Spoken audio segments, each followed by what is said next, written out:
Hi everyone. In today's lesson we will learn about math properties operations. There are 5 types of math properties: commutative, associative, distributive, identity, and zero property. Each property has different meaning. Let's start from commutative property. It has addition and multiplication operation. To show you, I'll give you an example.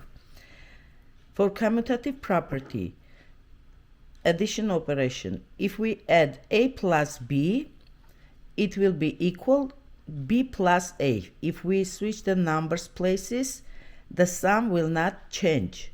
Let's give an example. 5 plus 4 equals 4 plus 5. 5 plus 4 is 9. 4 plus 5 is 9. So the answer, the sum was the same. This is commutative property for addition. Now let's check commutative property for multiplication. It's mostly the same thing, but we multiply the numbers. A times b equals b times a. Let's do it with numbers. 5 times 4 equals 4 times 5.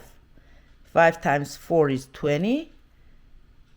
4 times 5 is 20. So the multiplication, the product was the same in both cases. Let's go to associative property. Associative property is for addition is like if we add first two number and then add the other one, or we add the last two numbers, or we add the third one, the answer, the sum will be the same. Let's check. A plus b inside the parenthesis plus c equals a plus b plus c in a parenthesis. In this case, let's do with numbers. 2 plus 1 in parenthesis plus 3 equals 2 plus inside the parenthesis 1 times 3. Now let's count. 2 plus 1 equals 3. 3 plus 3 equals 6. Now we do first parenthesis. 1 plus 3 is 4. 4 plus 2 is 6. So the sum was the same. 6 equals 6. Same thing for multiplication operation for associative property. If we do first two numbers inside of parentheses, then multiply with c, it will be equal. If we do last two multiplication first, then multiply with the first one. Let's check with numbers. 2 times 1 times 3 equals 2 times 1 times 3. 2 times 1 is 2.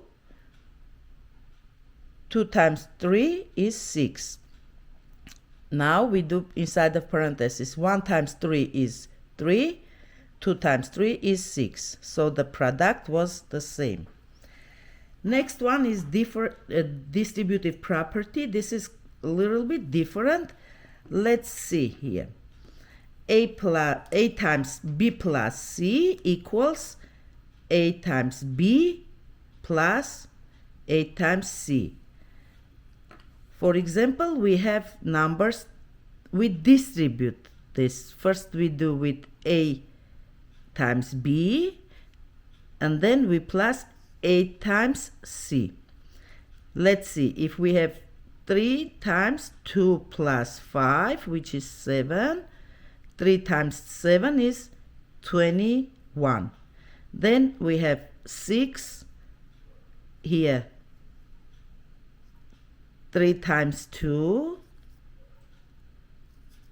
plus 3 times 5. 3 times 2 is 6 plus 3 times 5 is 15. 6 plus 15 equals 21. In this case, 3 times 7 is 21. So we got the same answer. For distributive property, we don't have multiplication operation. So this is just you to remember for distributive property. Next one is identity property. For identity property, this means the number does not change its identity. Whatever number we have, if we do the operation, the number remains the same. A plus 0 equals A. 7 plus 0 equals 7. 4 plus 0 equals 4. They don't change their identities. This is for addition. Now let's see for multiplication. 8 times 1 equals 8. Any number you multiply by 1, it doesn't change its identity. 9 times 1 is 9. 6 times 1 equals 6. So any number you multiply with 1 doesn't change its identity. The last one is zero property. For zero property, you only need to memorize this. 8 times A times 0 equals 0. This is an example. 8 times 0 equals 0. 168 times 0 equals 0. Any number you multiply with 0, you will get the answer 0. And this is for the zero property. So this is all about math properties. Those are simple operations you need to memorize to solve the problems. Thank you for watching. In next lesson we will learn about decimals. Have a nice day. Bye.